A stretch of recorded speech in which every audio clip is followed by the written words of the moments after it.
Hey, this is Phil from Race City Retro, and today I got something I think you're really gonna dig. When I was a kid and first started building models, there was two kinds of model paint you could use. There was Testors, there was Pactra. Pactra paints, I didn't care for them. Weird colors, they didn't really dry good. They had done some spray paints also. Never had any good luck with them, but Testors paint, Testors glue, Testors body putty, it's all I use. Never had an issue with Testors. Always loved Testors paint. And here's something you may or may not know. Testors didn't only do model paints, glues, putties. They also did model kits. For a while, Testors was rebranding kits from other countries, Italy and some other countries, England, United Kingdom. But then they started doing their own stuff. They got involved with Jimmy Flintstone. They did some resin body kits. Yeah, some really unusual stuff. And today I'm going to show you the catalog that they offered in 1996, which showed all their automotive kits at the time. And trust me when I tell you this, for 1996, you know who was offering the coolest stuff at the time? Testors. They were doing model kits like nobody else, real heavy duty West Coast customs. And they were doing a lot of metal kits, which I don't know if you ever built a metal kit. It's pretty cool. It's just like building a real car. You got to set the body up, you got to prime it, seal it, paint it, clear it, do whatever you want to do. But you're dealing with metal, no plastic. Pretty cool stuff. And legendary Testors paint. It's all included in this one. Testors 1996. Look at that stuff on the cover, man. Some pretty wild West Coast street rods and customs. And we're going to go over the car kits they offered. And we're going to go over the paints they offered. I'm going to give you, if you stick around to the end, you'll have the full color chart. So if there's an old color you want to look up with the part number, everything will be in there. Also, customs, hot rods by Boyd's paints are in this book as well with his full colors. So let me shut up and let me just get going here. Oh, wait, before we go, thank you guys so much, man. Thank you for liking. Thank you for subscribing. We're very close to hitting 2,000 subscribers. So please, if you haven't already, subscribe. Check out all our other videos. I got a ton of other model car stuff and real car stuff. I build real cars also. And take a trip to our web store, racecityretro.com. You guys have been killing us with the orders. Love it. Thank you so much for supporting the channel. Go check out the shirts we offer. Tin signs, license plates, metal signs, decals, rally numbers, you name it. You'll find something cool there. All right, let's get rolling here. Let's go over Testors 1996. Okay, we are going to kick this catalog off with hot rods from Testors. And these were, I do remember this specifically, they did what they called a quick builder. It was kind of like a promo where it was just a shell with nothing inside. And then they did a full detailed kit. So you had two different versions of these kits. I had the Shazoom and I had the Illumicoupe. Both awesome kits. If I'm not mistaken now, Boyd, I know, designed both of those cars. And I'm pretty sure Chip Foose was working for Boyd, and he helped design the Illumicoupe, which later went on to be like the Plymouth Prowler. And if you look at that car, it's got a lot of the similar lines to the Plymouth Prowler, which Chip also helped design that. Down on the bottom, you have the Boyd Roadstar and the Frankenstude. And I mean, these cars were legendary. Hot Rod Magazine cover cars. Big time custom cars, and here we are, Testors offering them as model kits. Next page, we have, these are fully detailed kits, and the first one is the Smoothster by Boyd, which is a roadster. It says it's a 37, so I guess it's a 37 Ford that they started with. Next to that, you have the Boyd Project X concept car, which there's only one Project X I know of, and that's a yellow 57 Chevy. But that was, I don't think he ever actually built that car. I don't remember seeing it anywhere. That just looks like an artist drawing. Now on the bottom, you have Boyd's Hauler, which I guess was his shop truck. And that was also a truck that he did for Eddie Van Halen with the paint scheme that matched Eddie Van Halen's guitar. And next to that, you have the 33 Fire Roadster which was, I guess it was, let's see, that's where the money is, Luma Coupe, whatever. I guess it was just a basic 33 Ford with like a custom type roof on it and fully stretched. Beautiful cars, beautiful kits by Boyd and Testors. Okay, we're moving on now. Now, pay attention here because a lot happens fast. These first few kits, they're calling them open stock, and these are bigger. These are 1/18 scale metal model kits. So these kits have metal bodies. They have a Dodge Viper in 1/18, a 57 Corvette, a 56 T-Bird, and a Lamborghini Diablo. And if you look at them, they look very similar to the 1/18 scale die casts of the day. They may have shared bodies with whoever was making those at the time. Now underneath you have, this is 1/24 scale metal model kits, a Porsche 911 slant nose, a Lamborghini Diablo, a Diablo Special, and the Corvette ZR1. And then on the bottom, now these are plastic model kits, also 1/24 scale, a Jaguar XJ220, a Lamborghini Diablo, and a Porsche Turbo. Continuing on to the next page, all of these kits are 1/24 scale, and all of these kits are metal-bodied kits. First up, it's the Porsche 911. Next to that, 57 Corvette, a Ford 427 Shelby Cobra. Under that next row, Lamborghini Countach. Next to that, Mercedes-Benz SSK. To the right of that, the infamous Ferrari F40. Under that, the Jaguar XK120. Did I say that right? Next to that, the Bugatti EB110. To the right of that, Jeep Renegade.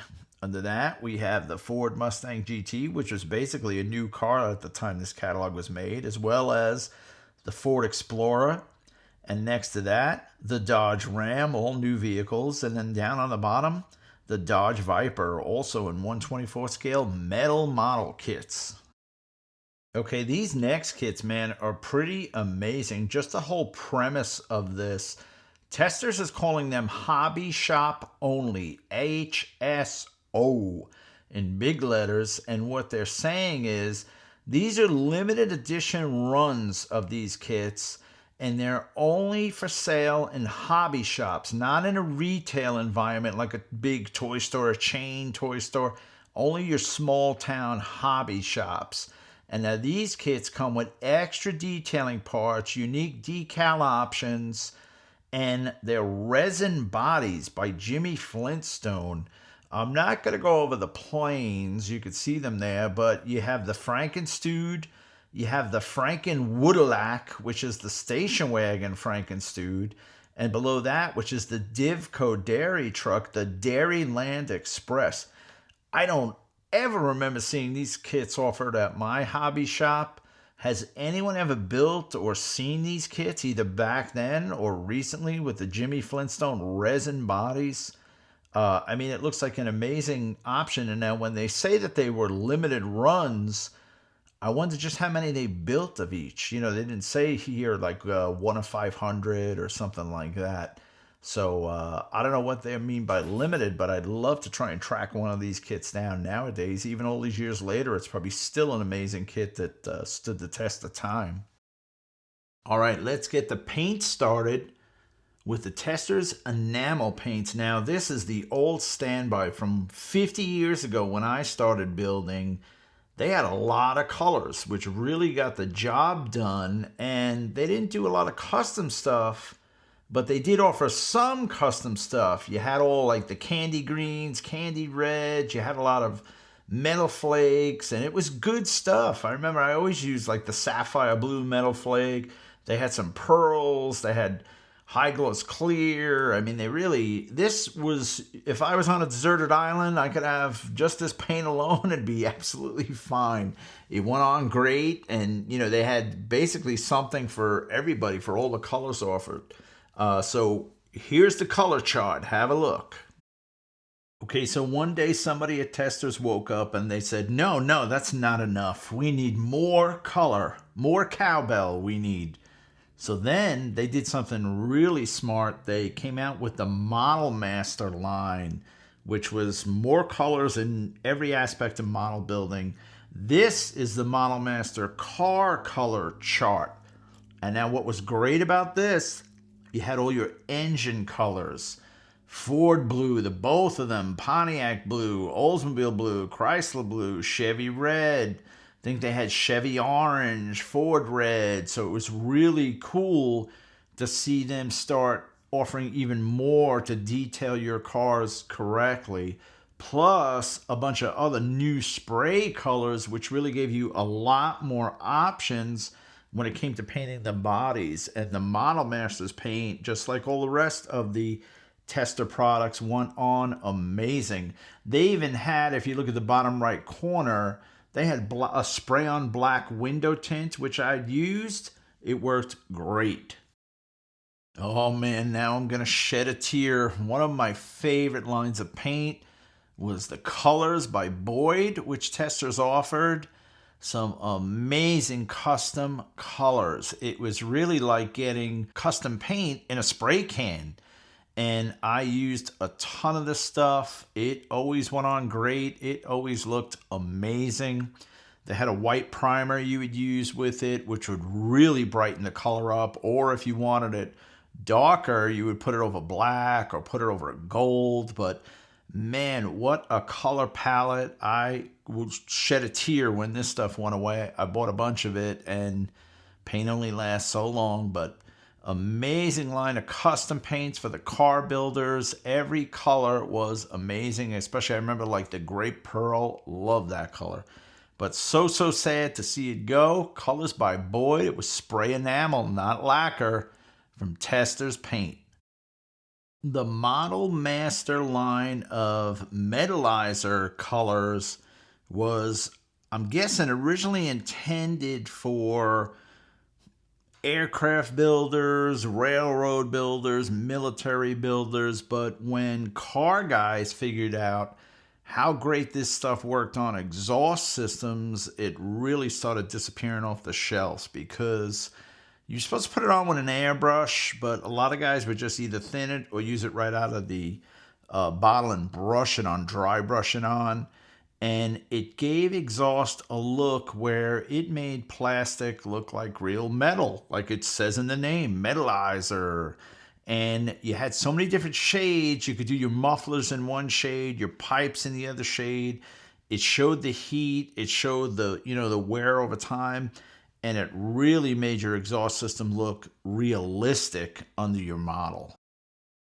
Okay, next page of the Model Master colors. This is the FS enamels color chart. Now, the majority of these are going to be flats because these are military geared paints. And what the FS stood for was Federal Standard, which meant that color, I'm guessing, is the same through all aspects of the military. But a lot of car guys realized how great these things were for interiors, because most of your interior stuff is flat, and they had a lot of tans and they had a lot of grays and olive greens and stuff that you could really put a nice sheen on your interior pieces and get away from all that gloss.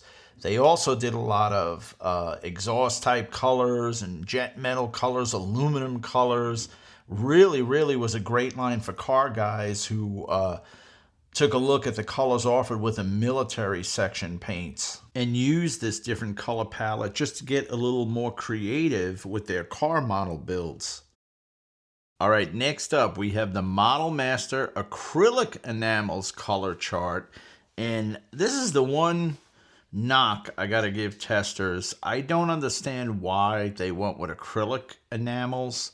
I had nothing but problems with acrylic enamels. Anytime I ever used them, it seemed like they didn't stick good to the plastic. You would get a lot of orange peel. You would have to prep the plastic strangely to get them to work. I bought some by accident once, and I learned real quick about acrylic enamels on plastic. But they had a nice offering in a bunch of colors. I'm going to put the chart up for you here.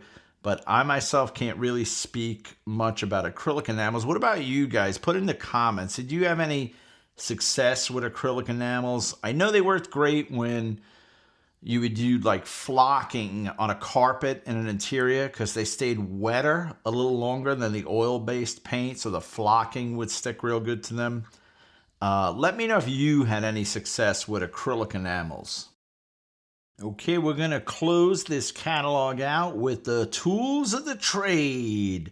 Always love Testors carded products like this stuff. Their model glue. They had the liquid cement. They had the clear glue, which I still use, like the window making glue. Works great. You have just about every variety here they offered. Some of this stuff I've never even seen before. I don't know if my particular location didn't offer it. I never used the non-toxic cement. I don't know why, what the big deal was. I guess it just didn't have the smell. The contour putty were great that they had. The liquid cement they had were great. Never used their wood cement, but I guess if you would like a rocket builder or something like that, you would use the wood. And then on the next page, we have a ton of brushes. And I remember those round brush displays. You'd lift the lid off and take out the ones you needed, and they'd just ring you up at the register. And then on the bottom, Testors was really the first place I ever got a hobby knife from. I didn't know what an X-Acto knife was till I saw the offering from Testors. And then when you started using it, you know, when you're younger, after you cut yourself with it a few times by accident, you realize just what a great tool that is, how clean it cuts everything. And I love their gluing tips too, where you would use the tube with the tip on the end. It would get it down nice and small of a bead. But always love Testors products. And this is not a paid advertisement. I'm not sponsored by Testors, but man, if they wanted to, I would be more than happy to do a sponsorship deal with Testors. I just love their products. I have been for over 50 years. That was some pretty wild stuff that Testors was offering in the 90s. Like I said earlier, man, 1996, who would have thought that not AMT, not MPC, not Monogram, Testors had some of the wildest car model kits available. Now, did you build them? Put it in the comments. Let me know which ones you had. I had a few of those kits, but I don't remember a lot of them. I don't think they were that, easy to find. But the ones that I did build, I liked them. I built Shazoom. I remember when that came out in Hot Rod Magazine. Then the kit came out right after that. I built the Illumicoupe. That was a great kit as well. But would really love to see some of these kits come back. Maybe somebody like Atlantis will buy the molds and start making this stuff again. All the Testors kits, some really good stuff. And Testors paint, man, good stuff. Still to this day, never any issues with it. Love using it. That was a good one, man. Be sure to like, be sure to subscribe. Got a lot more stuff coming, but you gotta subscribe, man. I don't understand you guys. Why is everybody so lazy to subscribe for stuff on YouTube? I do it all the time. I love it. Love it, man. You got to subscribe. It helps me out. I love doing these videos, but it's a lot of work, man. And if I don't see people subscribing, that's going to bum me out. I don't know how many more I'm going to do. But like I said, just keep subscribing, keep liking. Check out our web store, raycityretro.com. And thank you guys so much, man. I really love talking models. I never get tired of talking models. So let's keep this ball rolling, man, and subscribe. Thank you guys. Till the next time, man. Break open that Testors paint. Break open that glue. Get over to the bench. Build something cool.